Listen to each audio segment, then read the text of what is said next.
Nobody Should Believe Me is a production of Large Media. That's LARJ Media.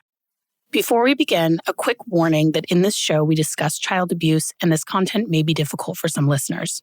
If you or anyone you know is a victim or survivor of medical child abuse, please go to munchausensupport.com to connect with professionals who can help. Every investigation begins with a question, but this film starts off with an answer. We as parents tried to do the best we can for our children, but there's nothing that could prepare me for what I went through. Nothing. Beata and I had a beautiful family, but then Maya started to get sick. Maya had advanced complex regional pain syndrome, and we know what the best therapy is for it. It's called ketamine. We were just blessed that we finally seen something working, but Maya relapsed. Beata's explaining to the emergency room, this is what needs to be done. You don't understand how much medication it takes to control her pain. But they didn't listen. They accused Beata of medical child abuse. The audio you just heard is from the Netflix documentary Take Care of Maya. People believe their eyes. That's something that actually is so central to this whole issue and to people that experience this, is that we do believe the people that we love when they're telling us something. I'm Andrea Dunlop. Welcome to Season 3 of Nobody Should Believe Me. If you'd like to support the show, you can subscribe on Apple Podcasts or on Patreon, where we release all episodes early and ad-free and have tons of bonus content. If monetary support is not an option, rating and reviewing really helps, and sharing on social media or wherever you talk to people. We also have a couple of new ways to get in touch. I'm still very on Instagram, but you can also email us at hello@nobodysshouldbelieveme.com, or you can leave us a voice message at 484-798-0266, and all that information will be in the show notes. If you are just joining us, it will be very helpful if you go back and listen to Season 1 and Season 2 before diving in. It will give you a great foundation for the concepts of what we talk about on this show. This season, we are going to be diving into one of the things we get asked about the most, the concept of false allegations of medical child abuse. And we're starting with the biggest case in the headlines right now, the Maya Kowalski trial, and the Netflix documentary about this story, Take Care of Maya. So what we covered in our first episode about this documentary was really what we felt had been omitted. There were these gaps in the story that you could tell from watching it, and we knew there was just so much more to this case. And as I've been digging through the documentation that's publicly available, I've found answers and context for some of those things that were left out. And I feel like those pieces of information are really important to our understanding of this case and how these cases play out, and this whole concept about false accusations that's really catching fire right now. And as a reminder, because I see this kind of misdirection happening everywhere in the conversation about this case, Beata Kowalski is not on trial. The hospital is on trial. Kathy Beatty is on trial. DCF is on trial. Originally, Sally Smith and Suncoast were also on trial. They have settled out of court. I do not have details about what that settlement was or why it happened. If I get them, I will most certainly share them here. So Jack Kowalski, the father of Maya Kowalski, is currently suing those parties for $220 million in punitive damages. So we are doing something that we have not yet done here on Nobody Should Believe Me, and that is covering a case that is happening in real time. So this is going to be different. We're going to have updates. The description of the Take Care of Maya documentary on the production company's website really tells you what you need to know about the angle that it's taking. My producer, Tina, is going to read it for us. When 9-year-old Maya Kowalski was admitted to the Johns Hopkins All Childrens Hospital near Sarasota, Florida, her only problem was a painful stomachache. By the time she left the facility 3 months later, her health had declined, her world was shattered, and her mother was dead. This true crime featured documentary unravels a medical horror story that is still playing out, one with the potential to uncover an overlooked national menace. Are a handful of medical professionals saving children like Maya from abusive homes, or are they running a for-profit scheme that destroys hundreds of families each year? If you watch this film without knowing anything else about this case, you would probably leave with the impression that Beata Kowalski was a mother who was falsely accused of medical child abuse and that those false allegations drove her to kill herself.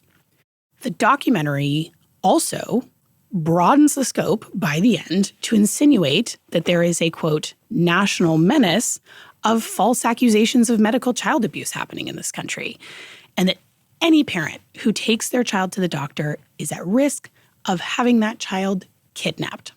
So for someone like me who works in this field, who has spent the last several years of my life very deep in these cases and these issues, this premise just could not be more wrong. The actual epidemic about medical child abuse in this country is one of underreporting. People who are committing this crime are not being held accountable by and large. That is what we know from all of the experts we have talked to.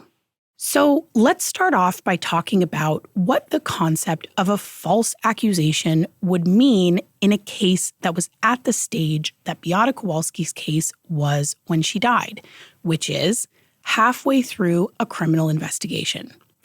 It would mean that the doctors who reported their suspicions, the judge who made the no contact order, and the DCF officials who were working on the case all knew that Beata Kowalski was not actually abusing her child, and they were holding her daughter and keeping them apart anyway.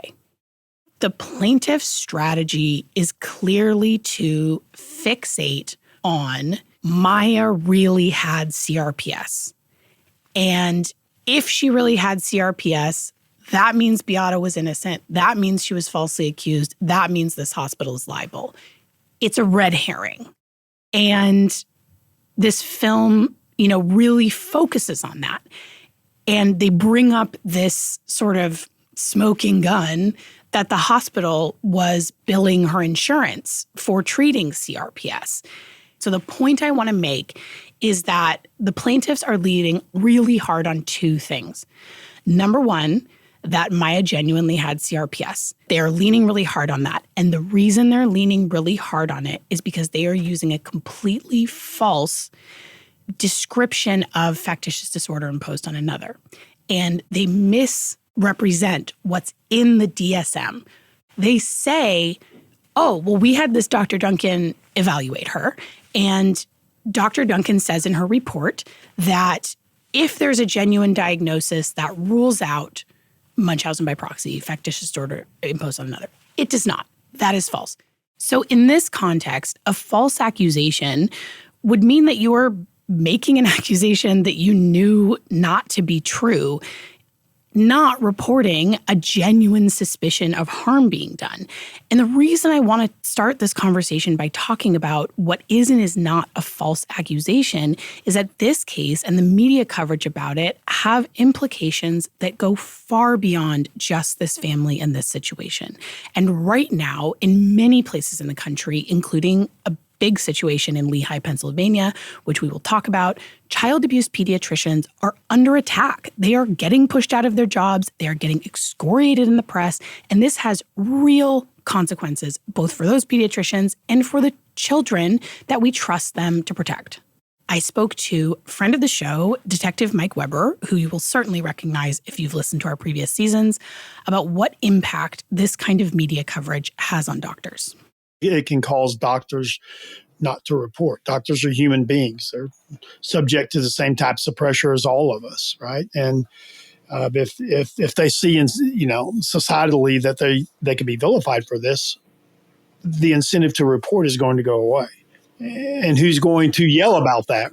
well, me, but it's like, Well, only us. But if it comes to light, right? But Right. if they don't report it, it never comes to light, we never know, and the child just continues being abused. Right. And I mean, I think it's not just doctors, right? It's doctors, it's DCF or CPS, the child welfare organizations. Correct. It's the sheriff department, it's the police, it's the DA, it's everyone that sees like, wow, this is how a case can play out. Even if there is quite a lot of evidence, which we will talk through and which we have discovered there was. So the important takeaway here is that doctors are required by law to report reasonable suspicions of abuse, not to come forward with evidence. And we also spoke to my dear friend B. Yorker, who is an incredible expert in Munchausen by proxy and medical child abuse. She was a longtime psychiatric nurse and is a professor of law emerita. I'm a nurse. I am a mandated reporter. I am required to report suspected abuse. I am not required to verify abuse. That's the job of CPS, Child Protective Services, or law enforcement. As a mandated reporter, I have immunity for reporting if it's done in good faith, if I happen to make an error and it wasn't abuse. On the other hand, to diagnose someone with a DSM-5 or an ICD-10 or 11 diagnosis, I would need to be a physician, a psychiatrist, a PhD psychologist, or somebody within whose scope of practice it is to diagnose. As an advanced practice nurse, it's my scope of practice to do nursing diagnoses. But believe me, factitious disorder imposed on another is not in the book of nursing diagnoses. So I always say to the court, I am a mandated reporter. I am qualified to identify and to confirm, because of my advanced practice training, I'm qualified to confirm whether abuse has occurred to this child, or neglect, or sex abuse. That I am qualified to do. What I am not qualified to do is to diagnose why the perpetrator is doing it. And so I defer. I say, yes, in this case, the child is being medically abused and over-medicalized, and the mother is fabricating and exaggerating, and it's up to somebody else, hopefully, who understands that the record review that I performed is the most illuminating for diagnosing factitious disorder imposed on another and looking for fabrication. But sometimes they need to determine, is it malingering? Is it anxiety? Is it delusion? Is it factitious disorder imposed on another? And FDIA should only be diagnosed when you both interview the suspected perpetrator and review the medical records for fabrications. Again, we've talked a little bit about how they framed Dr. Sally Smith's role in an incorrect way, but they made a big deal of the fact that Dr. Sally Smith only spent 10 minutes talking to them. But it's not her role to evaluate the child's health. It's her role to go back through the records, which I'm assuming were extremely voluminous, and look for these patterns of deception and these patterns of medical child abuse. So that is not something, the fact that she spent, they frame it as she spent few minutes talking to this family and just made her mind up. And that's not what happened. I mean, we can see that in the records that that's not what happened. She was still working on her report, even during, this first part of the investigation. Right. And her report was a 45-page report.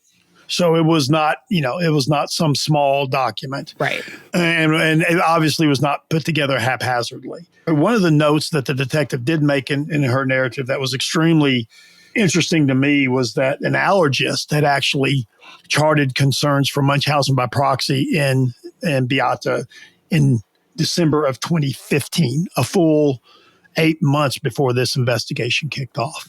And that's another doctor having the same concerns.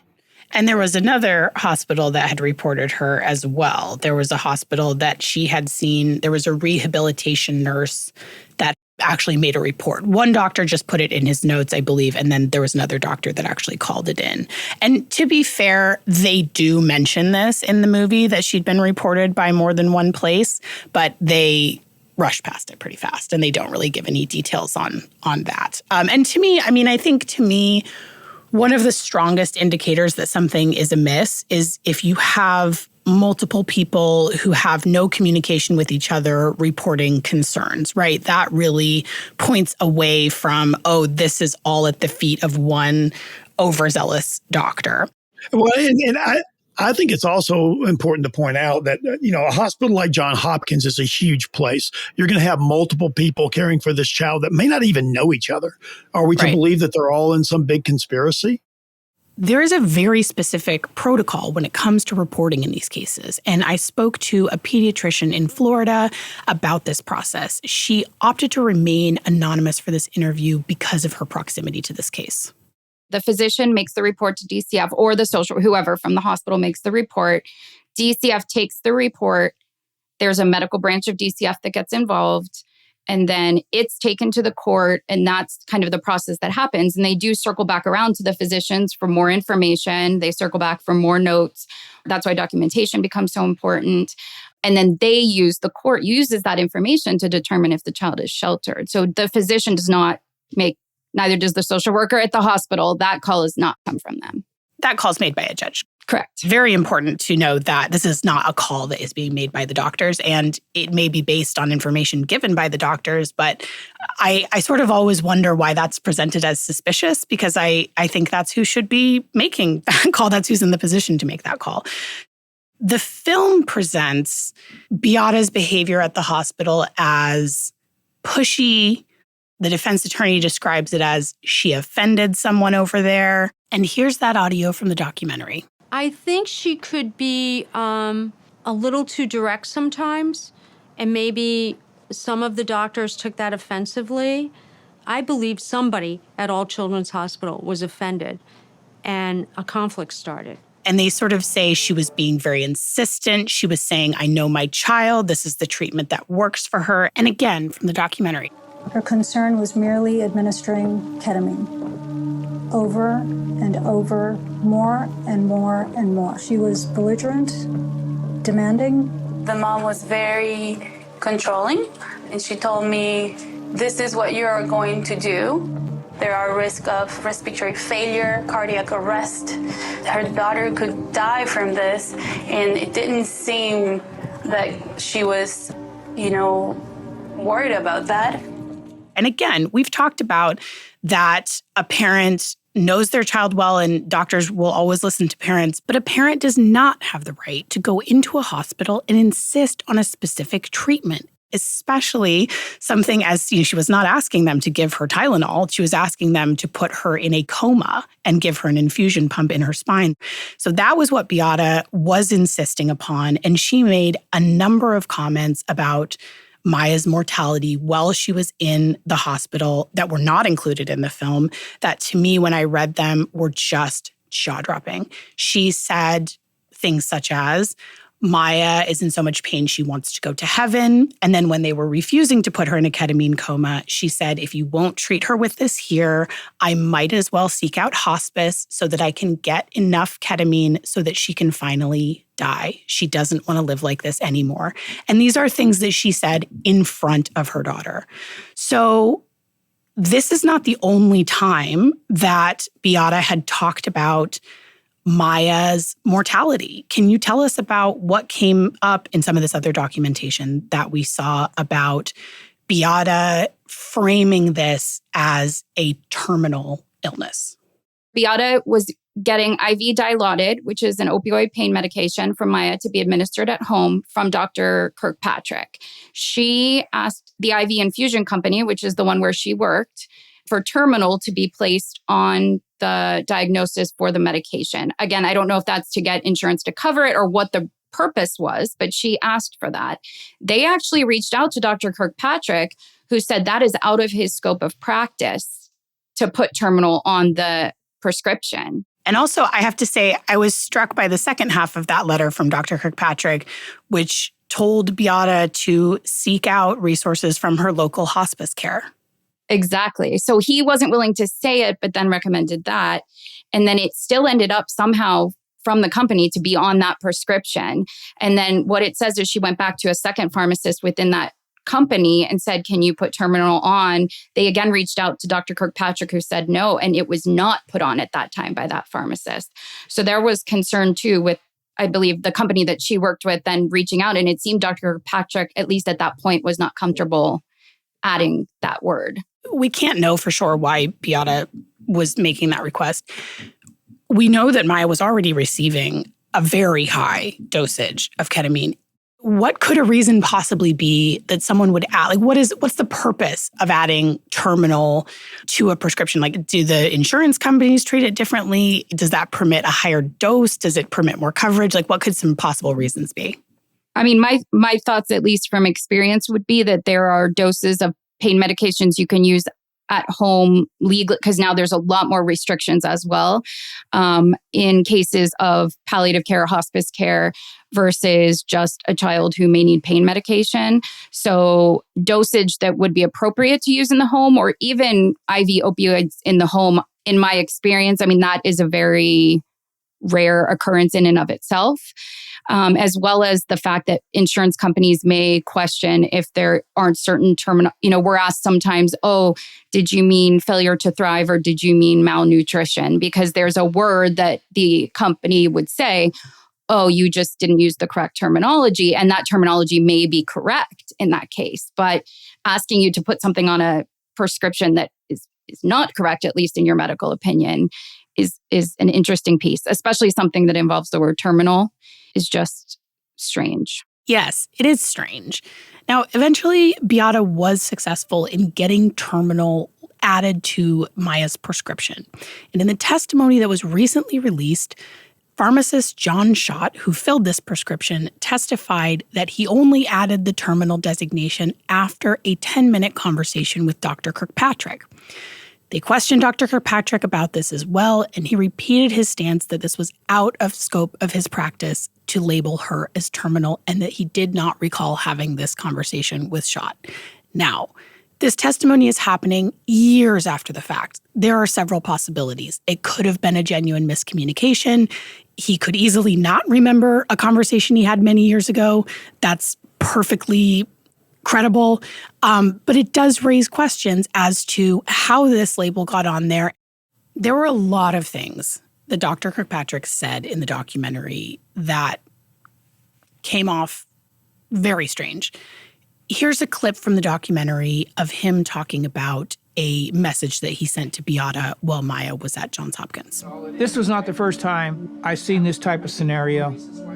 After a few days at the hospital, they refused to give her ketamine. And without the high-dose ketamine treatment, she had virtually no mobility in her legs at all. And that's where you get these blood clots forming, which can break off, go to the lungs, and it could be fatal. And I felt it was important that Beata understood the seriousness of this.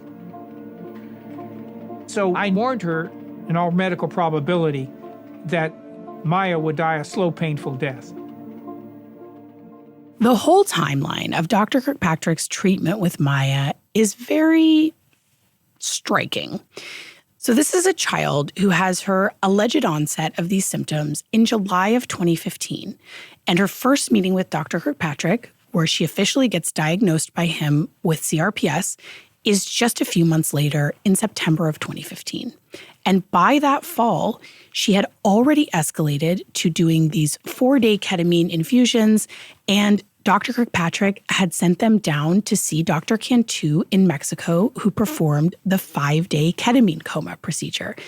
This is the procedure that notably has a 50% chance of death. And this, for me, I just don't understand how a reasonable person can look at this series of events and not have questions.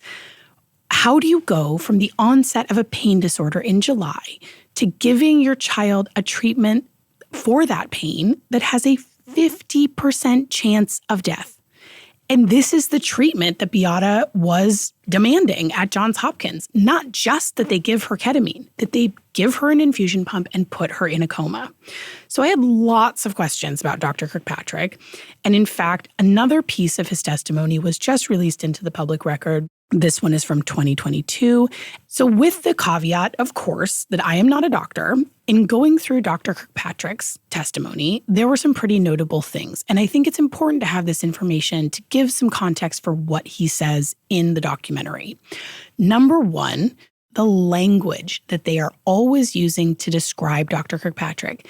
Dr. Kirkpatrick is not board certified in either pediatrics or neurology. He is an expert in the treatment of CRPS using ketamine. His background is as an anesthesiologist, and he runs a pain clinic where it appears from his website and all the information I could find there that the main thing he does is treat pain disorders with ketamine. This is also the subject of his research. So it actually makes sense that he has a background as an anesthesiologist because this is one of the main things that ketamine is used for here in the US. Importantly, also, in the film, he's very critical of Dr. Sally Smith for not including notes on the phone call that they had in October of 2016 in her report.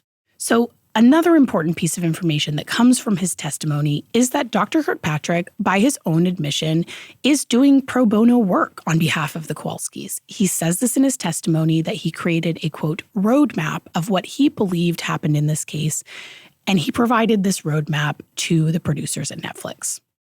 There are a few other things that struck me about Dr. Kirkpatrick, both in his testimony and sort of the way he speaks in the film. He uses really hyperbolic language. He refers in his testimony to Maya being incarcerated at Johns Hopkins. That is really notable language for a doctor to use about one of the most highly respected medical institutions in the country. That is notable. And I just have to say, there is a moment where he nods off during his testimony. That doesn't necessarily tell us anything about his testimony. I just wanted to include it. So Dr. Kirkpatrick does not have any training in child abuse pediatrics, and he has never worked in child abuse prevention. And I know this because the lawyers asked him these specific questions. So as we mentioned, he only saw Maya in his office a few times. He was not treating her for a long period of time. His relationship with her only goes back a year before the Johns Hopkins hospitalization.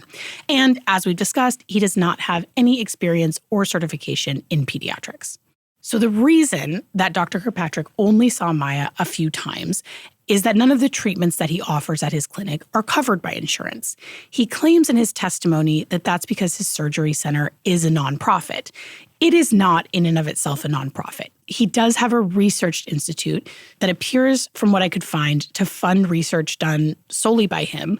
This research institute is a 501c3, but his surgery center, in fact, is a cash-only practice. This is all information that's available on Dr. Kirkpatrick's website and in the filings for his 501c3. I did reach out to his surgery center and his team for comment, and they did not respond. So this was the reason that the Kowalskis started going to Dr. Hannah, and we will talk more about Dr. Hannah in an upcoming episode. So when it comes to Dr. Kirkpatrick, there are two possibilities here. One is that Beata was genuinely on a search to help her daughter, and that she discovered this one doctor, and he gave her this advice to pursue these high-dose ketamine treatments and to pursue putting her daughter in a ketamine coma, and she was desperate to help her daughter, and she followed that advice. There is another possibility. The other possibility is that she was looking for someone to give her the most extreme treatment possible, because that is something that offenders do in these cases. This is something we talked to Dr. Carol Jenny about. There are outlying doctors that just suck up these cases. You know, there are cowboys out there who just have odd beliefs that, oh yes, everybody they see has Pott's disease, or everybody they see has chronic Lyme or whatever. And they come up with these diagnoses, and literally they do very well. diagnosing these oddball diseases, which probably exist in a small number of people, but everybody they see has that disease. And one would imagine that medical child abuse is overrepresented. Oh, yes. Oh, yes. They just flock to them. There's a problem in the medical care community, too. There's doctors who make the same diagnosis over and over and over, and the mothers get online and they say, oh, everybody that he sees has mesenteric artery syndrome, and that if you go there, you'll get surgery for that. Now, what happens most of the time is that doesn't cure the pain, strangely enough, but they still go and they still get their surgery. Well, and if the pain never existed to begin with. Exactly, or the pain is totally unrelated. I just wanted to interject here that in this conversation, Dr. Carol Jenny and I are talking about generalities, and we do not know if this is what was happening with Maya, but we need to hold that as a possibility rather than coming to the conclusion that it wasn't. The other problem is that once these kids get to be a certain age, they're very much part of the problem. They're very much trained to be in constant pain, in constant distress, unable to eat whatever. And then, then it's a real hard problem because to turn that around is really an issue. Yeah, I've done some work with survivors and I'm close with a few of them, and they've talked about that they have these memories of being, once they got to be 10, 11, 12, of not understanding even their own bodies, of just sort of really being so disconnected and understanding that their mother was wanting them to say these things, to perform these things, to report these things to the doctor. And then also just not even sometimes just being, being very convinced themselves that they were sick. Even once they've discovered that they were victims, being very afraid to try sports or, do any number of things because they've just been so convinced that they're ill and the world is this incredibly dangerous place for them because they're so fragile. Yep. We are working on finding an expert in CRPS to talk directly about this and ask them some questions. Frankly, there are not that many of them, and certainly every single one of them in the country right now is familiar with this case. So we have put in some calls to the Mayo Clinic, some pain specialists here in Seattle, and the University of Washington. So we are working on getting someone to talk to. But importantly, as Dr. Kirkpatrick says himself in his testimony, there are no lab tests or electronic imaging tests or anything like that you can use to diagnose CRPS. Like many things, CRPS is something that is diagnosed by observation and report using something called the Budapest criteria, which is a checklist. So one last thing to say about Dr. Kirkpatrick. Something I found really interesting reading through this documentation was the story of how Beata found out about Dr. Kirkpatrick. In the movie, Jack Kowalski describes the series of events where Maya has an asthma attack and then starts suffering from debilitating pain. And Beata stays up all night researching, and that's how she finds Dr. Kirkpatrick. But this isn't quite how it happened. Here's that clip from the documentary. We knew as parents something was wrong, and they are not doing enough. So when Beata got home, she didn't go to bed. She researched. And that's when she ended up finding Dr. Kirkpatrick. In the psychiatric evaluation that a Dr. Duncan did of Beata Kowalski, she talks to a number of her friends. They're sort of character witnesses or just people to tell her a little bit more about Beata and her life. The documentary does mention Dr. Duncan's psychiatric eval because at the end of it, Dr. Duncan says that if Maya legitimately has CRPS, Munchausen by proxy can be ruled out. Now, as we've addressed elsewhere, this is not true. The film doesn't make any mention of what's in the rest of this evaluation, and it was something elsewhere that caught my eye. This is from an interaction with a friend that the evaluator spoke to named Jessica Stevens. My producer, Tina, is going to read it for us. I first came to know of the Kowalski family in August 2015. My father suffers from Crohn's disease and requires intravenous nutrition and other infusions to keep him alive. Beata was assigned to his case as his infusion nurse. One day, my father overheard Beata on the phone talking about her ill daughter who was in the hospital at the time. When she hung up, he asked her about it, and she explained how her once healthy 9-year-old daughter had deteriorated over the past several months after suffering from life-threatening asthma attacks, to the point that she was now unable to sit up or walk.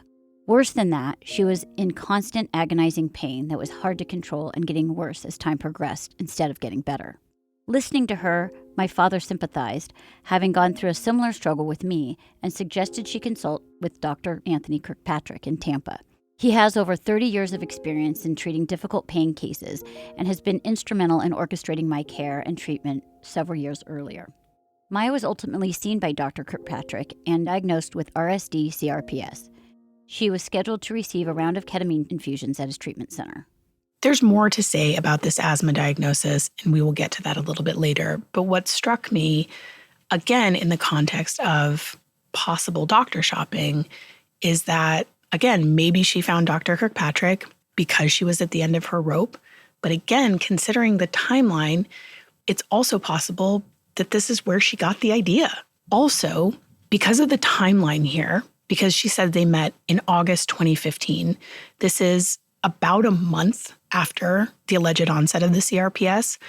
So when she says her doctor's in the hospital, she's almost certainly talking about this Tampa General hospitalization, which was one of the other times that Beata got reported to CPS. One of the other things that really struck me actually in Dr. Kirkpatrick's testimony is that he mentions that on one of the several times that he saw Maya when she visited his office shortly before she went down to Mexico to have her ketamine coma, that he was concerned about her and had recommended that Beata take her to a doctor because she was very dehydrated. There was another moment in Dr. Kirkpatrick's testimony that was recently released that caught my eye. The lawyer who's cross-examining him is asking about what Maya's reaction was to the ketamine infusions that he started to administer in October of 2015. And he asked if, after your infusions in October of 2015, did you come to believe the disease was permanent? And Dr. Kirkpatrick says, after the infusions, I don't think I documented that, but we do know that after the infusions, she'd get a little bit better, but much less than what I would expect. And approximately 13 days or so later, she came in trouble. She was dehydrated, she was not taking her medicine, she was not sleeping, she's not eating, and she was deteriorating. It became a very serious situation at that point. So this strikes me for two reasons. Number one, in the film, by his own admission, Dr. Kirkpatrick is extremely insistent about her getting these ketamine infusions. Now, whether or not he was advocating for her to be put in a ketamine coma, which is actually what Beata was requesting at Johns Hopkins, I don't know. Presumably he wasn't, because he knows that that's not legal in the US. So presumably he was not insisting on that, but he was insisting that she needed this high-dose ketamine treatment. And yet here, by his own record, she was deteriorating after getting these treatments. The other thing that struck me about this piece is that he mentions, she's not eating well, she's not taking her medication, she was dehydrated. She came into Johns Hopkins in a similar state. They brought her in for stomach pain, and one of the things in the notes is that she reported that she hadn't been allowed to eat anything in 5 days. So again, there may be some other medical explanation for why she wasn't eating on both of these occasions. But as of right now, we don't have one. So that's a curious thing. And also, these things around food and eating are a huge part of these cases, as we know. So one of the other recently released pieces of testimony is from Dr. Cantu, who is the doctor in Monterey that actually did the procedure, the 5-day ketamine coma with Maya. A couple of things stuck out to me. So one of the questions that they asked Dr. Cantu was whether or not all other treatments should be administered before doing something as extreme as a ketamine coma. And he says basically, yes, they should. That all of their modalities of treatment should be tried before this. And also that for people who are getting this procedure, it should be generalized in their body, basically covering at least 80 or 90% of their body. So this is people who are having just full body CRPS, which is, again, extremely rare, but is something that's known to happen. And we see even in a lot of the video presented in the documentary that she's confined to a wheelchair It's allegedly really affecting her lower extremities. So this question of the full body CRPS just seems a little hazy. The other thing I think that really stuck out, when he's describing the actual setup for the procedure, they talk about inserting a tube into the trachea and all of these invasive monitors and an aerial line and a PICC line that they have to put in because the patient is being put in a coma. And so their airway can become obstructed. And they talk about how this has a risk of death and how that was discussed in front of the patient. He also talks about how Maya is the youngest patient he's ever done this procedure on. And one of the lawyers asks him, did you tell this family that the risk of death was 50%? And his answer was 50% or more. This had a 50% or more risk of death.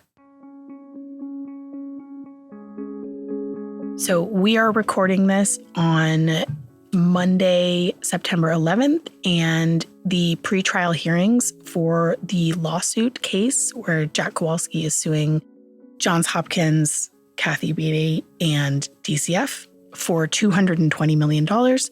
Those pretrial hearings just started today. Jury selection will happen later this week. And just as a note, of course, we will give you the major updates here on the main feed, but I'm also going to be doing weekly coverage on my Patreon and Apple subscriber feeds about what is going on a weekly basis in the trial. And all of those links, as always, can be found in our show notes. And we are doing this season as we go. So if you have questions about this case, if you have thoughts about this case, please reach out to us. I'm always available on Instagram. I'm at Andrea Dunlop. And in the next episode, we are going to take a deep dive with Detective Mike into the police report about Beata Kowalski and the transcript of the interview between the detective and Jack Kowalski. That's next time on Nobody Should Believe Me. Nobody Should Believe Me is a production of Large Media. Our senior producer is Tina Knoll, and our editor is Corrine Kiltow.